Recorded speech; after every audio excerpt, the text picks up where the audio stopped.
लग्न में केतु होने से जातक बहुत ही विचित्र प्रकार का होता है। उसका पूरा जीवन ही विचित्रताओं से भरा होता है। ऐसा मैं क्यों कह रहा हूं, यह अभी आपको पता चल जाएगा। नमस्कार, मैं कौशल उपाध्याय अपने YouTube चैनल गोमास्ट्रो के माध्यम से आज फिर आपके सामने बहुत ही इंटरेस्टिंग वीडियो लेकर के आया हूं।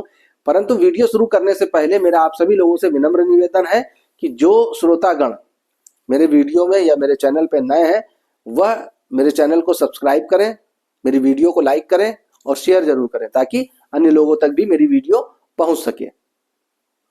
चलिए वीडियो शुरू करते हैं। वीडियो शुरू करने से पहले मैं आप लोगों से कहूंगा कि इस जानकारी को नोट कर लीजिए। यह जानकारी आप लोगों के लिए बहुत ही महत्वपूर्ण है। चलिए देखते हैं। लग्न में केतु होने से जातक अनिश्चित स्वभाव का होता है। वात व्याधि से परेशान, स्त्री चिंता से युक्त, धार्मिक विचार तथा कर्म वाला, पंचम सप्तम तथा नवम भाव विशेष फल प्रदान करते हैं। लग्नगत केतु पर गुरु की दृष्टि तथा गुरु पर केतु की दृष्टि होने से जातक को अत्यंत शुभ फल प्राप्त होते हैं। जातक की संतान उच्च कोटि की होती है। जातक कई कार्य या व्यवसाय बदलता है, परंतु अगर किसी एक कार्य या व्यवसाय में लगा रहे तो केतु अपार सफलता प्रदान करता है। यह पूरा वृत्तांत केतु के लग्नगत होने का है, परंतु ये जो मैंने लिखा हुआ है इसको समझने की भी आवश्यकता है। तो अब हम लोग इसको समझते हैं। लग्न में केतु होने से जातक अनिश्चित स्वभाव का होता है। अनिश्चित स्वभाव का मतलब ये हो गया कि वह घर से निकला है, बताएगा कि मैं पूरब जा रहा हूं तो पूरब नहीं जाएगा, पश्चिम चला जाएगा। क्यों? क्योंकि स्वभाव कभी भी निश्चित नहीं होता है। कोई कार्य अगर आज करना है तो जरूरी नहीं कि आज ही कर ले, कभी भी कर सकता है। अगर किसी से वार्तालाप चल रही है तो वो कब गुस्सा हो जाएगा कोई भरोसा नहीं है। कहा यह जाता है कि जिस जातक के लग्न में केतु होता है उस जातक को जन्म देने वाली माता भी नहीं बता सकती है कि मेरा पुत्र किस स्वभाव का है। तो बहुत ही अनिश्चित स्वभाव होता है। वात व्याधि से परेशान मतलब गैस से परेशान रहता है। गैस संबंधित बीमारी उसको सदैव रहती है। स्त्री चिंता से युक्त, सदैव अपनी स्त्री मतलब अपनी धर्म पत्नी की चिंता में युक्त रहता है या अपनी पत्नी की चिंता से युक्त रहता है। धार्मिक विचार तथा कर्म वाला, केतु को धर्म की ध्वजा कहा गया है और केतु अगर लग्न में बैठा है तो जाहिर सी बात है कि व्यक्ति जो है वह धार्मिक विचारों वाला होगा और धार्मिक कर्म करने वाला होगा। पंचम सप्तम तथा नवम भाव विशेष फल प्रदान करते हैं। लग्न में अगर केतु बैठा है तो पंचम सप्तम और नवम भाव को पूर्ण दृष्टि से देखेगा और वहां पर शुभ फल प्रदान होंगे। लग्नगत केतु पर गुरु की दृष्टि तथा गुरु पर केतु की दृष्टि होने से जातक को अत्यंत शुभ फल प्राप्त होते हैं। जातक की संतान उच्च कोटि की होती है।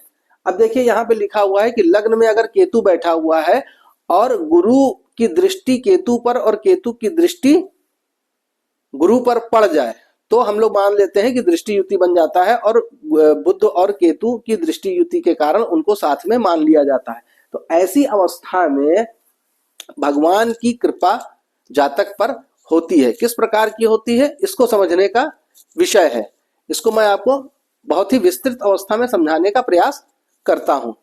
देखिए, आपने देखा होगा कि जब आप किसी प्रख्यात डॉक्टर के पास जाते हैं जिनके बारे में यह कहा जाता है कि कहीं से भी अगर आप नहीं सही हो रहे हैं उन डॉक्टर के पास चले जाइए। अगर वो आपकी नाड़ी भी चेक कर लेंगे, मतलब आपका हाथ भी पकड़ करके चेक कर लेंगे, तो दवाई की आवश्यकता ही नहीं पड़ेगी, आप स्वतः ऐसे ही सही हो जाएंगे। अगर आप किसी ऐसे संत के पास जाते हैं जिनके बारे में यह कहा जाता है कि आप उनके पास चले जाइए, उन्होंने अगर आपको आशीर्वाद दे दिया या आपको छू भर लिया तो आप के सारे कष्ट दूर हो जाएंगे। या आप किसी ऐसे एस्ट्रोलॉजर के पास जाते हैं जिनके बारे में यह कहा जाता हो कि अगर उन्होंने उठा करके कुछ भी आपको दे दिया कि ये लो, इसको रख लो और आप सही हो जाओगे, आपकी ग्रह दशा सही हो जाएगी, आपके जीवन में सब कुछ सही हो जाएगा, तो आप सही हो जाते हैं। और ऐसा अगर होता है तो आप समझ लीजिए कि केतु और गुरु की दृष्टि युति बनी हुई है या केतु गुरु के साथ में बैठा हुआ है।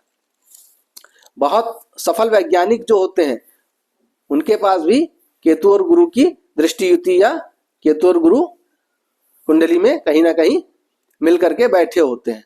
तो यह अवस्था यहाँ पर होती है और ऐसे जातक की संतान उच्च कोटि की होती है। जातक कई कार्य या व्यवसाय बदलता है।